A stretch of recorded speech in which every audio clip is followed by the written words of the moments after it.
cleanup, look at your leases, see what issues are going to arise that are going to mess everything up, especially your holidays and whatnot. That's my biggest piece of advice is don't go cheap on legal. Get the right ones. Do it early. We all exit our company eventually. The question is, will it be on your terms or someone else's? Strategy matters. Timing matters.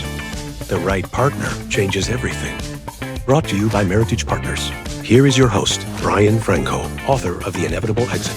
This is the M&A Guy Podcast. Welcome back to the M&A Guy Podcast. I'm your host, Brian Franco. Today, we're going to be learning and talking about behind the deal terms, is what we titled this episode. Legal lessons for business owners like you. And what I intend for you to learn is a tremendous amount, but let me dive in. Every business deal is a legal deal, whatever that may be. A contract with a client, contract with an employee, a vendor, and specifically and certainly for M&A transactions. And while the vision builds a company, it's the fine print that can ultimately determine how the company changes hands.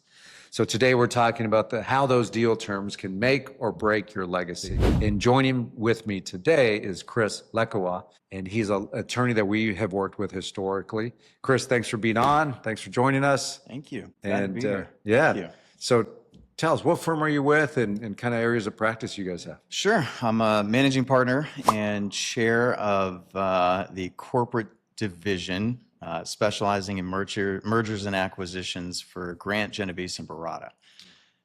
Been with the firm, I think, 12 years now. So, yeah, we're on fire. Flies by. Yes, it does. Yes, it does. We've seen a lot in the last 12 years. Yeah, absolutely.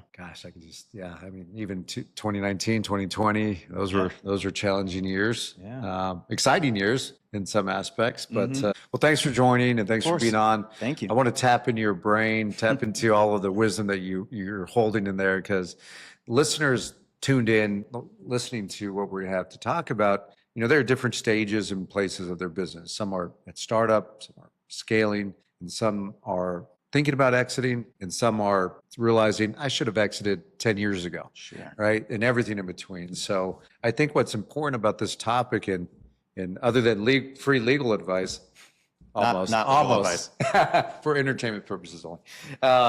No, we want to dive into a few questions, Chris, and really more so readiness. And so, because that's the best that we can do at this stage. There's so many specifics and so many nuances in every particular deal. And you would agree, no two deals are ever the same. Correct. So, but this will give some general thoughts and experiences that we both have had. So I want to dive into the first question. In your experience, what are some of the most commonly misunderstood legal terms in a deal, especially for those that have never sold a company? Yeah, because those that have sold a company, they've been there, they've done that, but we're speaking really those first-time sellers of their companies. Sure. Most commonly misunderstood components would, where do I begin? Honestly. All of them. Yeah, honestly. From the get-go, whether an LOI is actually non-binding, whether their company is ready to go, whether they've been through the pre-due diligence, as I like to say, with a proper consultant or a lawyer to help the company get ready to go. In the deal, you're looking at a variety of issues, whether it's a stock deal, whether it's an asset deal, whether you're structuring an earnout, whether there are clawbacks, indemnification. Reps and warranties is the big one, because those are the ones that even after you get your payday, you're not going to be able to go to sleep at night afterward. You know, it's kind of one of those things after you sell a house. Well, is someone going to sue me for something I didn't disclose or something like that? Right. So there's a million things that we could spend the next few years talking about. But yeah. You know, from my standpoint and the work that we do, because we obviously work with your firm and other attorneys across the country, but I see what's really misunderstood is what they don't see or what they don't know to look for. I call these landmines, right? Yep. Legal landmines in the agreements. And so, you know, a sentence could read beautifully, but then there's that one word that just dilutes or changes the intended outcome of what's being stated. And that doesn't really get unpacked or detailed until that legal review occurs. And so, but when does that occur, right? So I think, and we were just chatting a moment ago, I prefer that readiness to occur pre-market. Go through your legal house and the housekeeping, so to speak. You're going to be asked to produce, bylaws and shareholder agreements, if any. You're going to be asked to deliver a tremendous amount of documents, whether you're an S corp, C corp, an LLC, whatever the case may be. Sometimes that ESOPs as well, right? And so ESOPs will try to stay away from those because they're very complex, and you have trustees, you have the ownership, which is typically all or most of the company. But that's really, I think, commonly misunderstood. Legal terms are going to really fall in those landmines in the agreements. And the agreements are, yes, you just said it first, your IOI or your LOI, which rolls into your definitive agreements. And in those definitive agreements, you're going to have the purchase and sale agreement, whether it's stock or asset. You're going to have employment or consulting agreements tied to shareholders or exiting partners. And then covenant not to compete, right? And I think there's, to your point, you could create a lot of sleepless nights post-closing of a transaction if you're not knowledgeable or bringing in the right team that is knowledgeable to help you navigate that. Especially, you said earnout, right? Because an earnout is a contingent payment. Yes. So the question then becomes, okay, what's the transaction amount? What's the dollars that are being deferred to the contingency? What's the triggering events that trigger, did you earn it or did you not? Right. And then depending on those triggering events, then the question is, what is the measurement? And what's the definition of the measurement? Are they measuring revenues? Are they measuring client or customer retention? Are they measuring employee retention? Are they measuring all the above? And so we need to understand what's being measured, what triggers the measurement, and how are we, because it's much easier to agree to how we're measuring something before the closing than it is after, right? Yep. Yeah. So let's talk about the good, the bad, and the ugly, right? Sure. So this one is more so, we've both seen deals blow up. We've seen deals close beautifully, right? What's the legal posture that sets the stage for a successful M&A transaction? Well, that's very deal dependent. But what sets the stage for a successful one? Honestly, getting legal involved early on is going to help. It's going to help with the legal, and exit consulting coaches and investment bankers is going to help, because we know, founders and business owners are focused on doing what founders and business owners do: run a business. Correct. Get it scaled, get it moving. Yeah. When it comes to the consultants, we are the dentist doing the root canal. We know what to look for, right? So we're looking at licensing issues. We're looking at union issues. We're looking at lien issues. We're looking at landlord-tenant issues. We're looking at ongoing litigation and how that's going to affect your potential transaction and clawbacks and all that. How you structure it starts off way even before LOI stage. It starts off with how you've even structured your business. Maybe you came into the business and either inherited a portion of it or all of it, and there's a whole bunch of corporate cleanup from the 1950s that hasn't been done. There's entities selection, and depending on who your target buyer is going to be, is going to help. That can cause some friction. You might need to do a conversion. You might need to move the entity to Delaware. You might need to move it to another state, or even convert it from an LLC to a corporation, or you've been operating it with an S election, and now you're going to have a private equity backer, dealing with an F reorg or reverse triangle merger. There's a number of different things that can change all that. But like I said, it's so deal dependent. It is business dependent. It's industry dependent. But LOI, like I said, that pre-LOI consulting is invaluable. It helps set up a proper transaction to properly go out to market, to set up the correct LOI, to then, of course, parlay into your definitive agreement, so you're not flailing. Because legal strategy is really identifying risk is the common theme of what you're talking about. And so when you could identify the risk, and the risk could live in the lease of the building, it could be in the way the business was designed or originated, it could be all sorts of things. When it comes to, when we're working on transactions together, the earlier you could identify that risk, the quicker you could neutralize, if not reduce the amount of perceived risk or actual risk in the deal, which means as professional negotiators and investment bankers negotiating on behalf of our clients in front of public companies, private equity-backed companies, this is leverage. Okay. This is the leverage that we need. And so if I'm a master tradesman and I have the equivalent of a toolbox, I need to have a tool that provides me leverage. And this is a subject and topic where those legal, getting legal involved early on to identify those risks and to neutralize them, that it's a winning strategy, as you and I both know, because if we don't, right, eventually skeletons always come up, right? And that's where deals will blow up. So it's always my common advice. I'm sure it is yours as well, but we need to know everything. We need to know where the bodies are buried. Yep.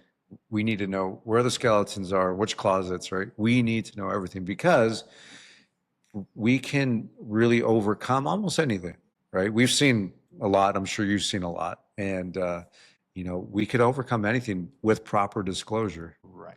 But it's when disclosure is not made or is not all of it completely made, right? This is where problems will occur. And it may not be discovered in due diligence, but it'll certainly rear its head post-closing. Absolutely. Yeah. And this is the point where you have tens of millions of dollars in your pocket, ideally, and you want to protect that. You want to, the seller client wants to protect that. Of course. Absolutely. So let's dive into the LOI, because we talked about this early on. But many founders think that they can wait until the LOI stage to bring you in, right? What do you say to that? Oh, you're putting your lawyer in handcuffs a little bit, honestly. To your point, coming in early is going to help the company get ready for success. Jumping into an LOI and say, well, I've saved this legal expense is ultimately going to hurt you in the end, because you're either going to prolong negotiations, prolong due diligence, pause the transaction to deal with some issue that popped up, the skeleton that popped up either in due diligence, or you're going to be on the hook for it after closing because it didn't get addressed pre-LOI. Correct. And then sadly, I'll get signed LOIs, and then they're like, well, how do I plan for this from a tax perspective? How do I mitigate my tax obligations for this? Like, you signed the LOI. There's not much to do there. Yeah. So, the earlier you can bring in counsel, or if you already have counsel, make sure they're the right counsel. Make sure that they bring the right team to the table. It shouldn't be the same CPA that you've been working with for the last 20 years.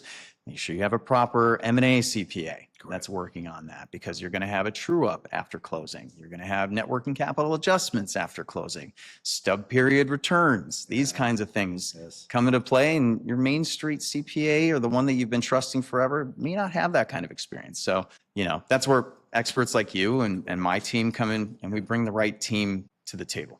Yeah.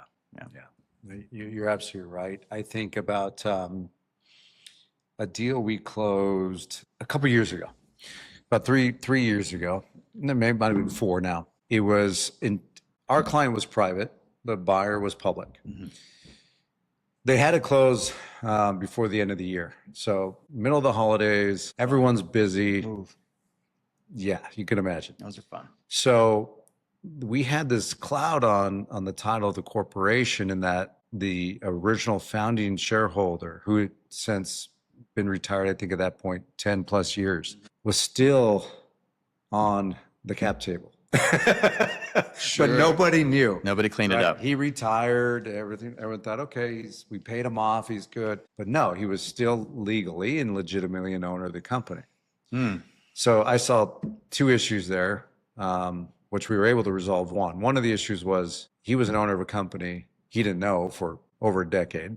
That exposed him to liability, potentially. 2, we had to have him sign a document and notarize a document prior to close, because the public company says we have to close before the end of the year, but we're not closing any sooner than he signs this document. Sure. So it was kind of funny, but my team had to find a mobile notary right between Christmas and New Year's to find this gentleman who lived on a lake in a retirement city, as you could imagine. Right. And guess what? They had one notary in town. Right. We found them. Luckily, they were in town. We deployed them to the house. They signed it. We got it closed. But these are the sort of 11th hour issues that can arrive. But with proper planning could be completely avoided. Yeah, absolutely. Completely. And so, but in this case, it wasn't the sellers that identified the fact that this prior partner was still on the cap table, was the buyer group and their legal team. You can imagine that 24 some odd people on their due diligence team. But this is something a real life story that really reminds me of why we need to bring in legal teams sooner. Absolutely. Yeah. So we're coming to a close. So Okay. I'd like to close out with a closing question. It's a surprise for you. Uh-oh. Yeah, it is fine. I haven't studied. So one piece, those listening, what's one piece of advice that you could provide a founder that should consider right now? Not wait till tomorrow, something right now that they could do in terms of planning for their exit, planning for their sale of their company. Gosh, bring the experts in as soon as you start thinking about it. The experts are, like I said, are the investment bankers with experience, real experience in your industry, know how to entrench themselves in the company, and aren't the ones that are just going to slap a for sale sign on the company. And the same goes for legal, frankly. That's right. You may have had counsel that has been helping you deal with litigation issues that have popped up, employment issues, contractual issues, and whatnot. But if you don't go to the lawyer that is battle tested, your deal is not battle tested, and your documents aren't battle tested, and things are going to pop up afterwards. So to the extent you can bring in a lawyer that's going to help look at your deal from a buyer's perspective, open the closet and look at those skeletons, like you said, clean up the cap table, do corporate cleanup, look at your leases, see what issues are going to arise that are going to mess everything up, especially your holidays and whatnot. That's my biggest piece of advice is don't go cheap on legal. Get the right ones. Do it early. What I always advise is don't do this in a concentrated amount of time. Spread that time out, amortize that time out to, if not months, at least, if not years, at least months. And when you do that, you could take everything in bite-sized pieces. You can move at a much more comfortable pace without causing fatigue and really getting yourself to a position where when you're ready to transact, you have that optionality and you transact. Totally agree. Yeah. Absolutely. Yeah. Well, Chris, thanks for being on with us. Of course. Yeah. Thank Appreciate you. you being here. Yeah. Glad to be here. Good. Thank Very you. good. Thank you. And if you want to reach out to Chris, we'll have some show notes for you with his contact information. But listen, if you're building a company and you want to understand how to protect the value you have created in your business, remember, this is an asset. Start with principles behind successful exits. That's the boat, even telling you. So a couple call to actions for you. Grab a copy of The Inevitable Exit. It's a book that I wrote last year. We've distilled down into 7 value drivers that you could focus and really start on immediately. And if you surround yourself again by those founders building valuable businesses, there's a lot to learn. And so we developed the Empire Builder community, which we're launching here shortly. By the time this airs, maybe it's launched. That can be found at empire-builder.com. It's a community designed to educate you, designed to put you in front of other business owners like yourself that are collectively working towards their exit. Encourage you to visit us there. Until then, we'll see you next week on the next episode of the M&A Guy Podcast. I'm your host, Brian Franco. Until then, keep building your empire.